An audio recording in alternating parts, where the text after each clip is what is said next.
Hello? Добрий день.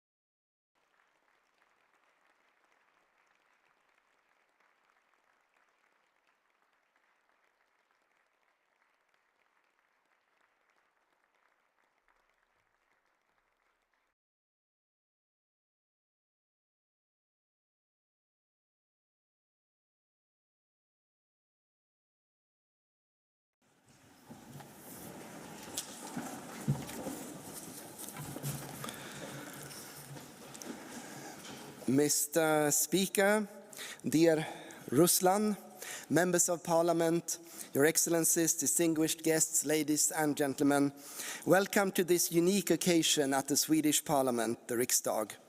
We are gathered in the former second chamber, where parliamentary sessions were held between 1905 and 1971. Now we use it, among other things, as a venue where we invite high-profile international guests to address the members of the Swedish Parliament. Many prominent leaders have spoken here, and today I'm honored to add a new name to that list. My friend, the Speaker of the Verkhovna Rada of Ukraine, Ruslan Stefanchuk. Often we like to look for nuances when we discuss things. We prefer not to see things purely in black or white, good or evil. Today, however, this is not possible. There is no justification for Russia's vicious war against Ukraine and the suffering it is inflicting on the Ukrainian people. In this appalling situation, we have witnessed great bravery from the people of Ukraine.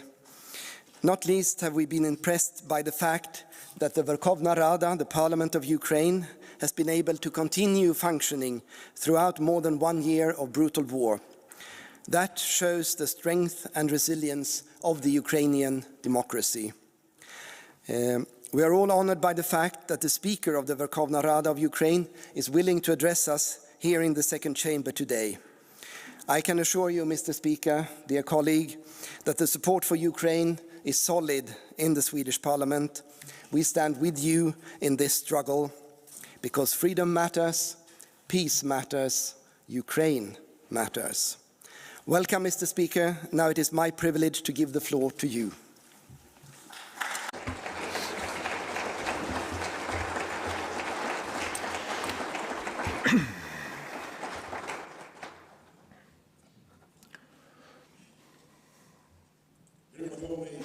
Dear Mr. Talman,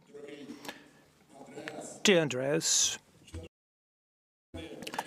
dear members of the Riksdag, leaders of parliamentary factions, Your Excellencies, dear friends. It is a great honor for me to be a guest of your parliament today and to address the Swedish people and government. Let me use this podium to first of all thank Sweden for its unique historic contribution to the establishment of the Ukrainian state. This contribution goes back to the 17th century, when the Swedish royal dynasty supported Ukraine in every way possible, seeking to help it become independent by guaranteeing its rights and freedoms. Today, we talk a lot about guarantees for Ukraine, but let us remember that it was Sweden that provided us with the first guarantee of independence and security when it signed the Treaty of Great Budishcha Treaty in March of 1709, a union treaty between King Charles XII, Hetman Ivan Mazepa, and the Zaporizhia Sich. And it contains the following words: the integrity of the borders, the inviolability of liberties, laws, rights and privileges must be sacredly observed so that Ukraine may freely enjoy its rights and privileges for all eternity without any infringement. Yesterday, at the National Archives of Sweden, I was excited and proud to hold in my hands the Latin language original of the Constitution of Philip Orlik, written 313 years ago, a document that has long been an invaluable asset of our common historical heritage. This unique document is not only considered to be the first constitution of a democratic society in the history of mankind, but it also clearly shows that we are not an authoritarian Muscovy. We, Ukrainians, have been, are, and will be part of Europe, part of the civilized world. Why do I recall the events of more than 300 years ago? Because just like then, we are together today.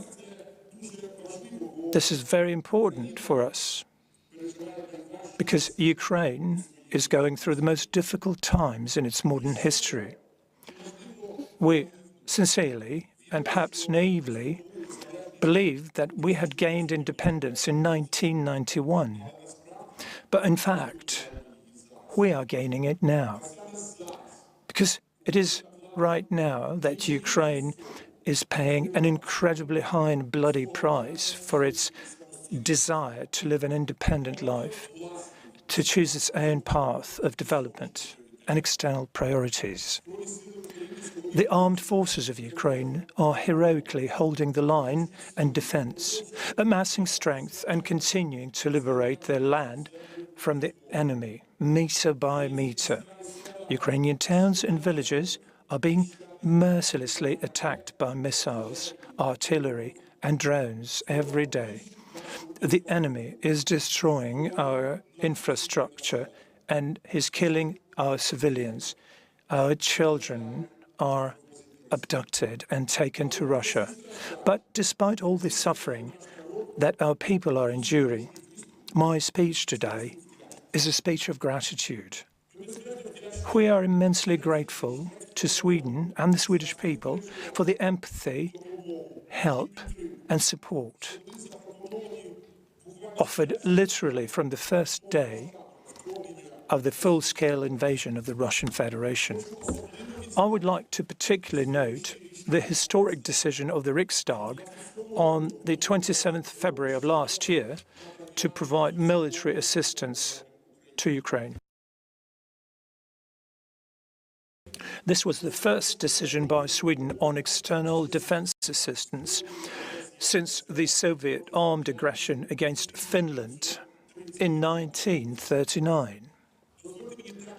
Let me also convey to you the sincere gratitude and words of greetings of President of Ukraine, Volodymyr Zelensky, for everything you do, as well as for giving the head of our state the opportunity to address the Rikstag on the 24th of March, when the enemy was on the outskirts of Kiev.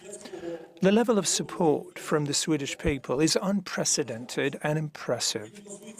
It is based on our historical closeness and your keen sense of justice, which underlies the solidarity of support for our country by all political parties represented in the Swedish Parliament. Sweden has shown true leadership in literally every aspect of vital assistance to Ukraine. You have provided shelter to more than 50,000 Ukrainian citizens who have sought and found protection from rocket attacks and occupation. Let me therefore thank you for that.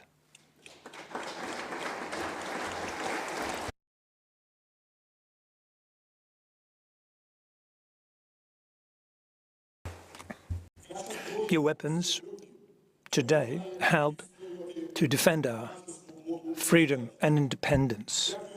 I thank you for training our military, whose skills in defending the motherland will soon be tested and felt by the enemy. Thank you for the treatment of our wounded. We are sincerely grateful for all the decisions of the Swedish Parliament and government to provide a comprehensive assistance to Ukraine for each of the 11 aid packages. I would like to express my special gratitude for Sweden's leading role in consolidating international support, for strengthening sanctions policy against the Russian Federation and isolating the aggressor in international organizations. My sincere gratitude to you for joining the documentation of Russia's war crime that Russia committed. Your principled stance and position on the international arena will definitely lead to Russia's accountability for all the crimes they committed. Special words of gratitude should be accorded to the Swedish presidency of the Council of the EU. We highly value and appreciate the Riksdag's decision in support of granting Ukraine the status of a candidate for the accession to the European Union. It is thanks to your effort and our responsible approach to the future of Ukraine and Europe, our greatest national dream is steadily and confidently becoming a reality.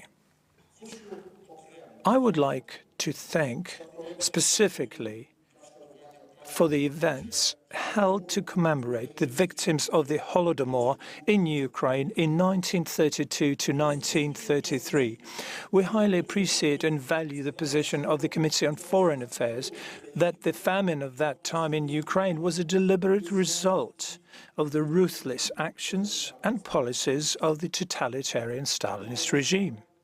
Unfortunately, impunity breeds new crimes. We very much hope that the crime of the Holodomor will be recognized and condemned by the world as genocide. The number of states that have already done so is growing steadily. Dear friends, at the same time, my speech today is an appeal and a plea. Believe me, what is considered madness for the rest of the normal world is the only way for Russia to exist.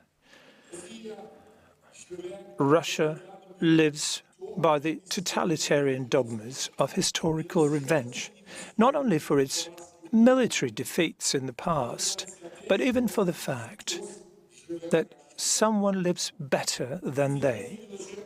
Not only Ukraine and the aggressor's neighboring states are under threat, but also those to whom it cannot forgive its own backwardness and totalitarianism. Therefore, the enemy must be rebuffed with the utmost determination. Give us even more Archer howitzers to end this war with our common victory. Give us your Leopards to drive the enemy beyond our borders.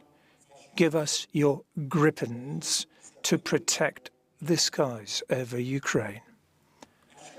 We also need to establish an international special tribunal, and we highly appreciate Sweden's participation in the core group on the special tribunal, which already includes 37 states working together to bring the aggressor to international legal accountability.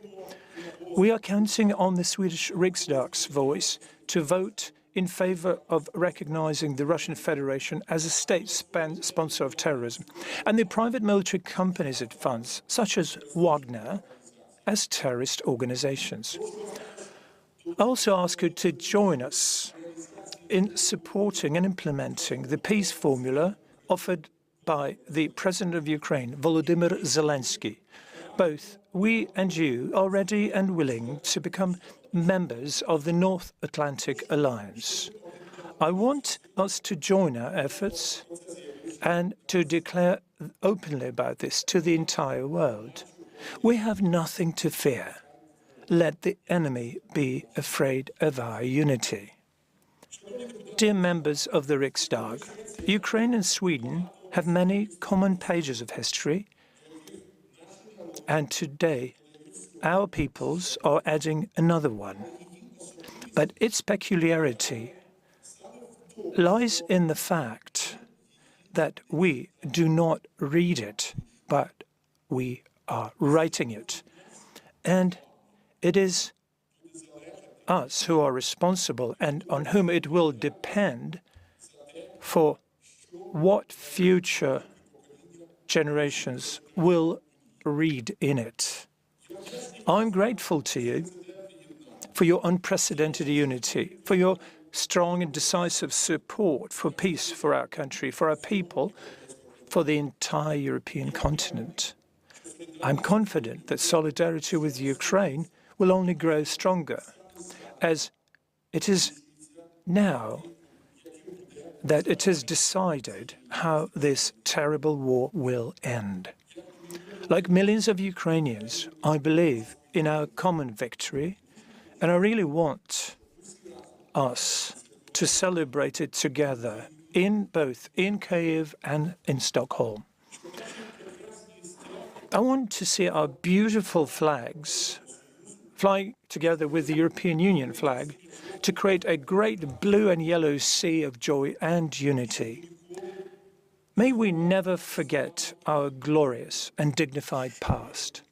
May we together create a happy future that no one will ever take away from us. Glory to Ukraine, and thank you, Sweden.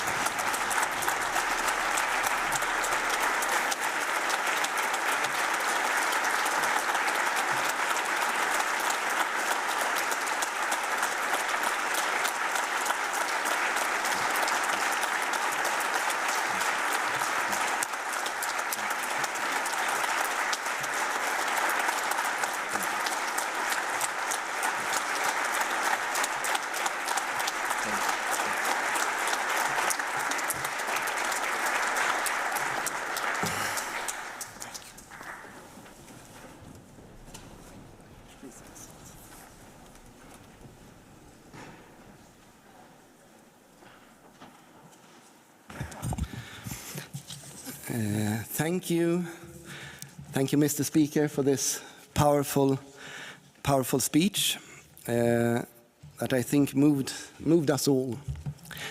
Now we will open the floor for questions to you during half an hour. Before we do that, I want to recognize also that we have other international guests here at the Swedish Parliament today, a delegation from the Parliament of North Macedonia who are here on a visit as a part of our exchange program. You are also welcome.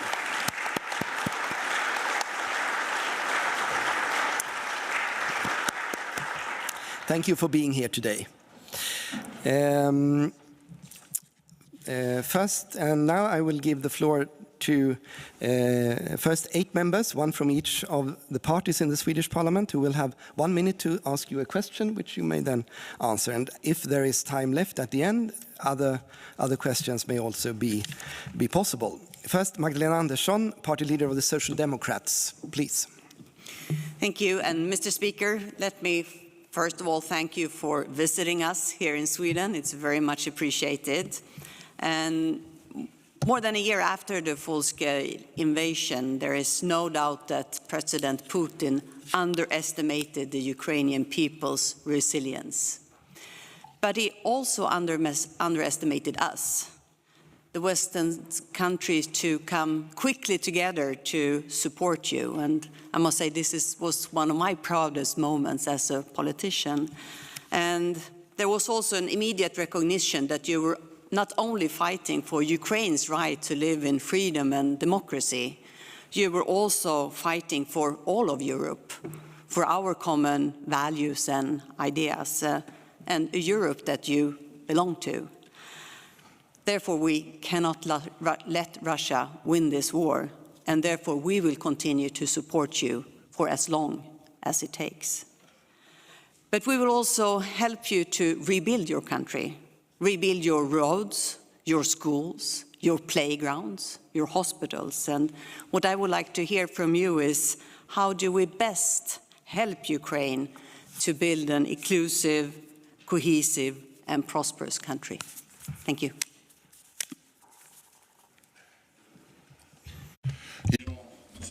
First and foremost, I would like to thank you sincerely to all of you for the support that Sweden has been giving Ukraine, because we don't just feel it, we value, appreciate it very much.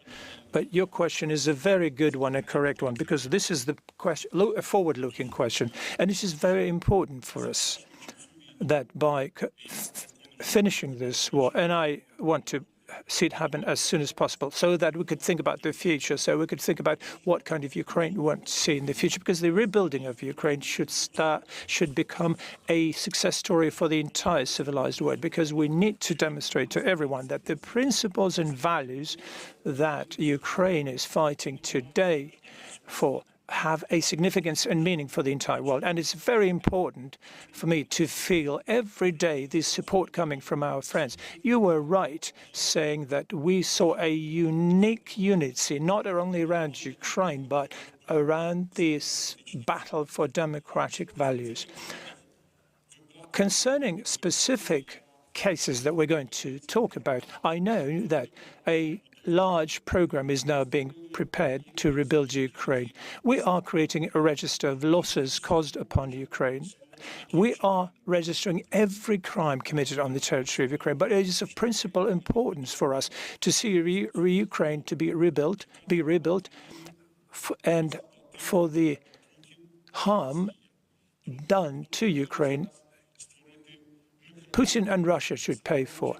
It's important for us to set up and establish mechanisms for freezing and seizure of the Russian Federation's property that is located in civilized countries. It's very important to ensure a transparent transfer of this property to Ukraine to rebuild the country.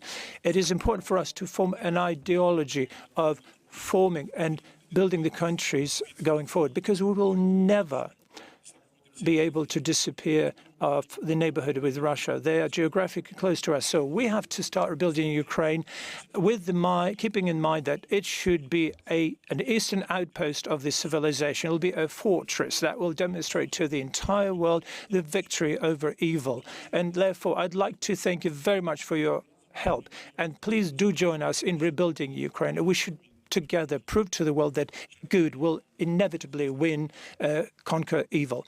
Thank you again for this question. Thank you. Aron Emilsson from the Sweden Democrats, Chair of the Committee on Foreign Affairs. Mr. Speaker, dear Speaker Stefanchuk, Excellencies, I had the honor to lead our first official delegation from the Swedish Parliament to Ukraine last week. And first of all, our deepest gratitude for your way to host us and all fruitful conversations in Kiev, Borodyanka, Bucha and Irpin. We will of course continue to and strengthen our support in all possible ways to beat Russia and achieve freedom and self-determination for Ukraine. And I would like to ask for your comment regarding which steps and elements from your point of view are most critical before accession discussions to the European Union, but also perhaps your comment on what opportunities you see for Swedish-Ukrainian trade and investment relations, because also as a representative for the Sweden Democrats, I'm very keen on that, both civilly and militarily further on. Thank you.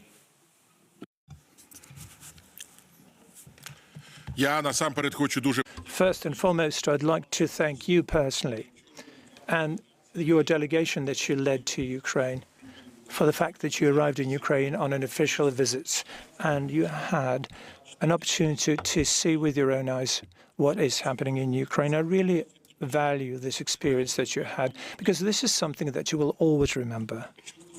As far as our future cooperation is concerned, you can see that Ukraine is doing everything possible in order to set up most favorable conditions that after the war, Ukraine becomes the country that would attract a lot of investment to develop our country. President of Ukraine, at the beginning of his office, said that he would be a guarantor of each large investor that would arrive in Ukraine. It is very important for us to see that the people who invest money in Ukraine can enjoy honest and transparent rules of the game on an open market. It's very important for us that courts could have a free and honest justice in Ukraine. Therefore, Ukraine, despite the war, is continuing to reform the state. You could see how anti-corruption activities and reforms in Ukraine are now accelerating. You could also see how today we're doing what we haven't had over the many years of independence, when anti-corruption bodies register a potential bribe to an ex-head Chief Justice of the Supreme Court. That has never been the case. And that means that we are prepared today to work hard to remove the corrupt country label off the body of Ukraine, so that Ukraine would work and live by honest and just rules on any markets. You know that we have a very powerful agricultural sector, we have very powerful IT technology sector, we have very powerful logistics location of Ukraine. We are prepared to use all our pluses in order to rebuild Ukraine further. But undoubtedly, the precondition of all that is our joint common victory. And to finish answering your question, I can repeat what I said to the colleagues before. We never in our entire life will ever say in the future that's Ukraine's victory, because we're only too well aware how much our partners have contributed to that.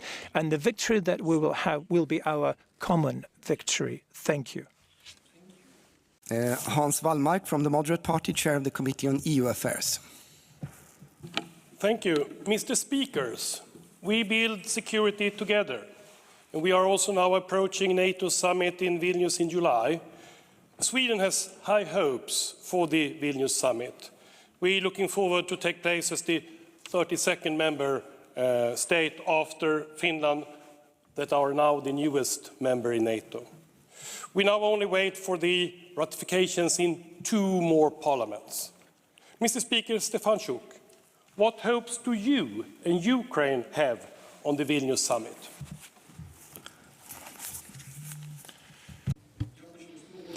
I'm going to start what I have been talking about already a couple of times. Ukraine practically is the strongest fan and adherent to Sweden's membership at NATO. We all understand that your success is our future success. So we are ready to follow your steps, and we will be very thankful if we can receive all your experience that you have received during your way to NATO. Talking about the global security in general, of course, we do not see any other alternative than NATO. We also want to be represented in NATO, to be in NATO. Also, very clearly, we state to the entire world that for Ukraine, it's very important to be a member of NATO, because it will give us the guarantees of security. These guarantees and our other issues we would like to resolve during this summit in Vilnius, and we are preparing for that. You know that already 18 NATO members country already supported their statements that they want to see Ukraine as a member of NATO. They are going to look into application of NATO. I would like to thank the countries that work today with Ukrainian armed forces, and also teaching Ukrainian army to adhere to the NATO standards, because the Ukrainian armed forces already are part of NATO. They are fighting using NATO weaponry. They work using NATO standards, and also they are defending the eastern flank of NATO and other countries from the Russian invasion. That's why we are having our high hopes for Vilnius. I have my high hopes for Sweden and for Ukraine. Vilnius is a special place for Ukraine because 10 years ago in Vilnius, Ukraine lost due to one of our former presidents' European future, when Yanukovych refused to sign the document regarding European Union accession. And we hope that this year in Vilnius, we will find the Euro-Atlantic future. That's why let's be together. And we really are hoping that you will become a member and we will both meet in NATO as members. Nooshi Dadgostar, party leader of the Left Party. Mr. Speaker, let me begin by expressing my heartfelt and profound gratitude for the brave and Ukrainian war effort and tireless resistance against the Russian invasion. On behalf of myself and the Left Party, I want to express our unbreakable solidarity with the Ukrainian cause. The future truly belongs to a free and prosperous Ukraine, and I look forward to welcoming you again, Mr. Speaker, to Sweden under more pleasant circumstances in the future. When your president, Mr. Zelensky, spoke before the Swedish Parliament, he spoke of the reconstruction of Ukraine. We long for the day when the war has been won and peace reigns again in Kiev, Bucha, Kherson, and all over Ukraine. My question to you, Mr. Speaker, is what role does the Speaker see for Sweden, the European Union, and other partners in the reconstruction of Ukraine when the war has been won? Thank you.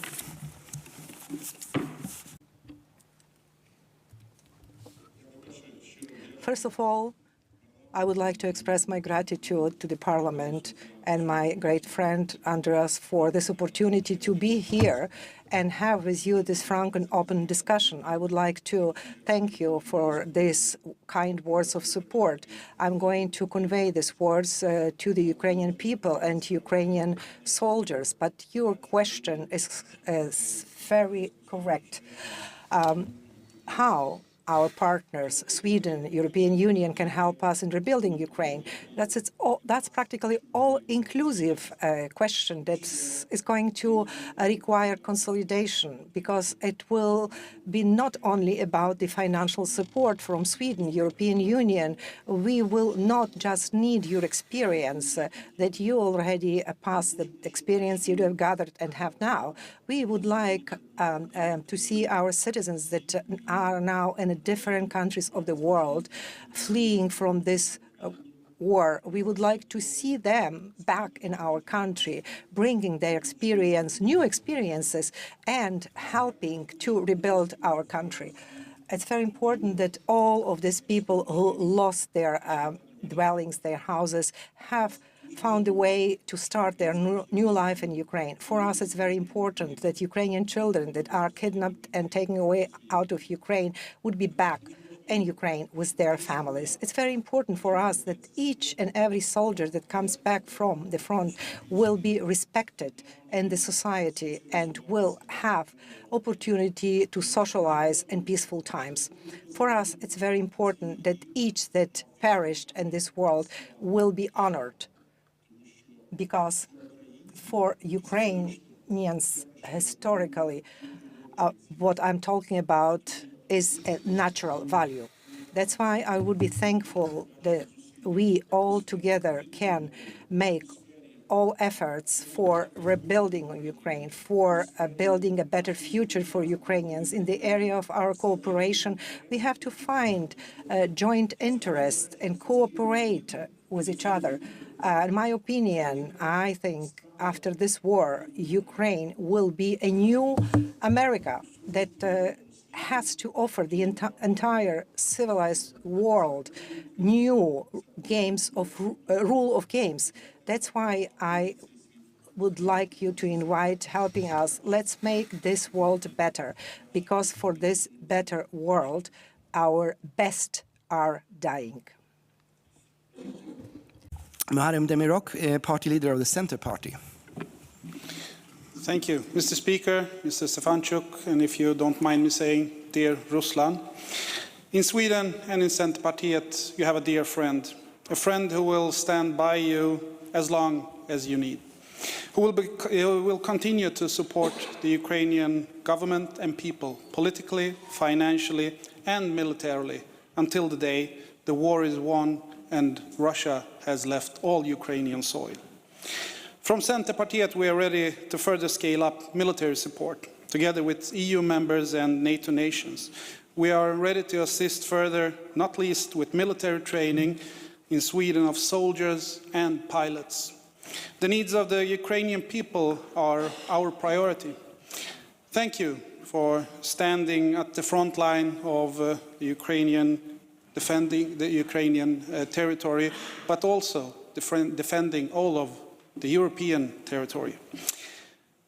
Please, Mr. Stefanchuk, let us know what Sweden can do more today and tomorrow to support the Ukrainian cause, and what else we might deliver to your war efforts.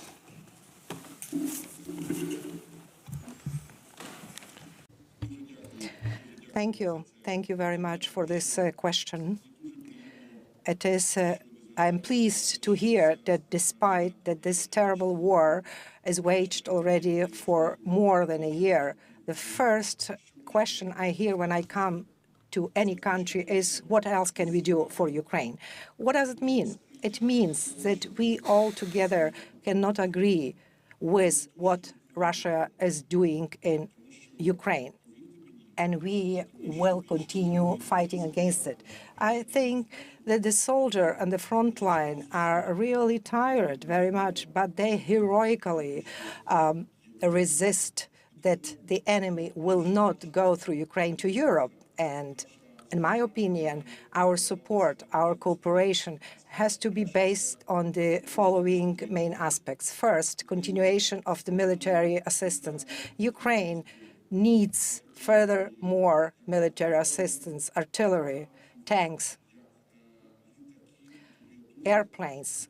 That's why I really, really hope that the issue with transfer to Ukraine of fantastic airplanes that are Swedish airplanes that could close the sky over Ukraine, your Gripens, your Pride, be transferred to Ukraine. We would like to see these airplanes in Ukraine because the Ukrainian skies will be safe for any Ukrainian. Secondly, which is important to provide Ukraine with ammunition, because that's something that is used quite often. You know that Russia uses a lot of weaponry and ammunition, and Ukraine needs to respond. We need ammunition from different lengths of attacks. We need to be able to change strategy and tactics of our efforts on the war. Also, we need experience of your soldiers, your officers, that they have the best practice in the military science. Also, we need to learn everything that you can do, because we are defending everyone, including Sweden. Fourthly, we need to continue economic and financial support of Ukraine, because without this support for Ukraine, economically, Ukraine will collapse. That's why, thanks to your assistance, Ukraine bank system, financial system, social welfare system is able to work already for the second year during the war. Also, what we need is that you humanitarian support, support for Ukrainian refugees here, people who fled from Ukraine, opening of Ukrainian centers, exchange with Ukrainian culture. We need assistance in preserving our historical heritage, because that's our roots. Our roots will give a start for our wonderful future. That's why I ask you, be with Ukraine, help Ukraine, support Ukraine. Thank you. Thank you. We are running a bit short of time, so I thought I'd give the floor to the last three members who have to ask a question. And perhaps, Mr. Speaker, you could take notes and answer them all at once. So, Magnus Berntsson from the Christian Democrats. Thank you, Mr. Speaker. I was part of the Swedish parliamentarian delegation to Kiev last week and experienced my first air raid. I will never forget the proudness of the eyes of the defenders when they told us that they managed to shoot down all the missiles and the drones. And also when they continued to say that we couldn't have done it without our partners. That made me and us very proud. I believe I gained a better understanding of life in Ukraine nowadays, and one thing that moved me was also the lack of shelters that we got information about when it comes to schools, which made it sometimes that kids could attend school every second day instead of every day. So my question would be, what can we also do for helping also the next or the younger generations? Thank you. Thank you. Per Bolund, party leader of the Green Party. Thank you so much, Mr. Speaker. We're honored to have you here today, and I hope that you can feel the full support of the Green Party, the Swedish Parliament, and also the entire European Union. However, the view of the Green Party is that Sweden and the European Union could do even more. The European Union has imposed several sanctions on Russia, but even so, since the invasion started, Russia's exports of fossil fuels to the EU has gained Russia over 150 billion euros in income funding the war. And even to this day, we still see ships with Russian gas entering into Swedish harbors. So we, the Green Party, find this unacceptable, and we will continue to push for harsher sanctions towards Russia's fossil industry, both nationally and internationally. But to my question, we also see the courage, and we admire the courage and the resilience and the endurance of the Ukrainian people under these horrendous circumstances. We see how determined you are to defend, rebuild, and reconstruct your country. My question to you, Mr. Stefanchuk, is to civilian resilience and to civilian resistance in Ukraine, what can we in Sweden do to support, maintain, and strengthen it? Thank you. Thank you. And finally, Joar Forsell from the Liberal Party. Thank you so much. And to start with, as you know, your friends in the Liberal Party, the ALDE Party, supports your EU application, supports your future in NATO, and wants you to have all the weapons that you need to fight Russia. 1 year ago, I visited the liberated towns of Irpin and Bucha, and I saw the horrific crimes that Russia had done. The invaders had the horrific stories that the invaders left behind. A week ago, I visited again with the delegation from the Swedish Riksdaghu, and it was impressive to see the rebuilding and impressive to see the resilience of the people. Impressive to see children back back playing in the streets. But you need, and the world needs to help with the humanitarian tragedy that the Russians left behind. So I want to ask you, what can we do to help and support in the humanitarian work, in supporting, for example, women who has been the victims of Russians' horrific war crimes? Thank you. Thank you. Now, Mr. Speaker, please.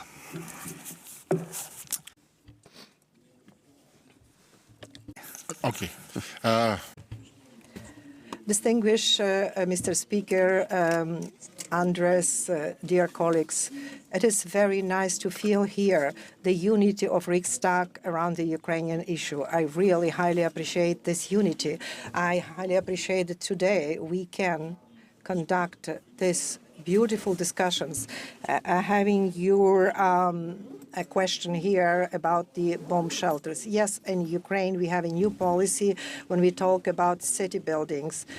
We need to follow the policy of safe countries. That's why rebuilding Ukraine is a priority, priority of security and safety for each citizen. Air defense protection, have airplanes that will protect Ukrainian skies, and also have any other measures that's necessary to protect lives of Ukrainian people.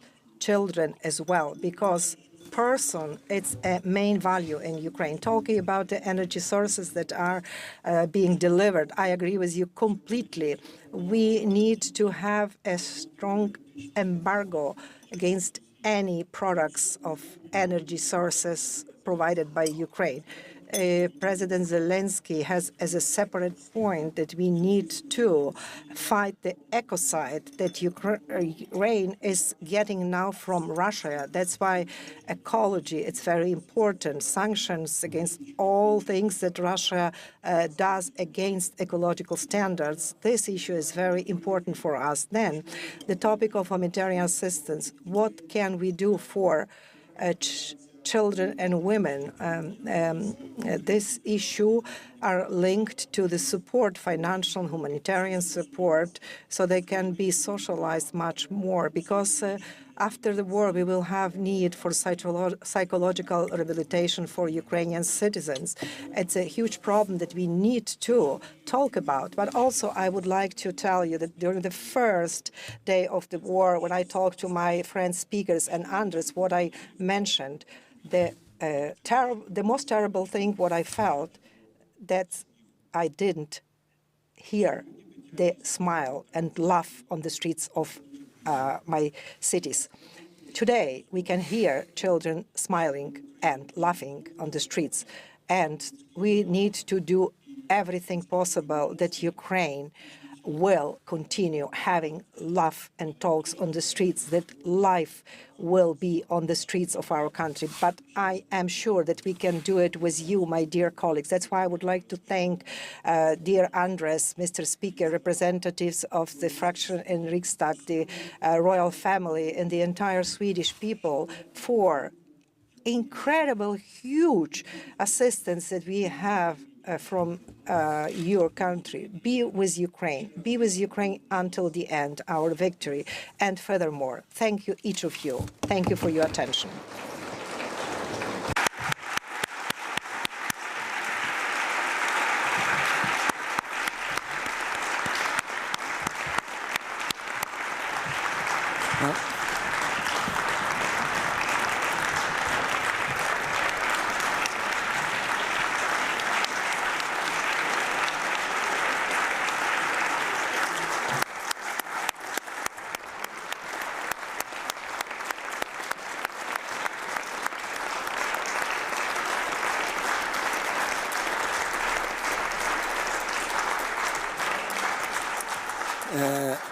Thank you all for attending this meeting, for listening to the speaker, and thank you all for expressing such strong support for Ukraine today.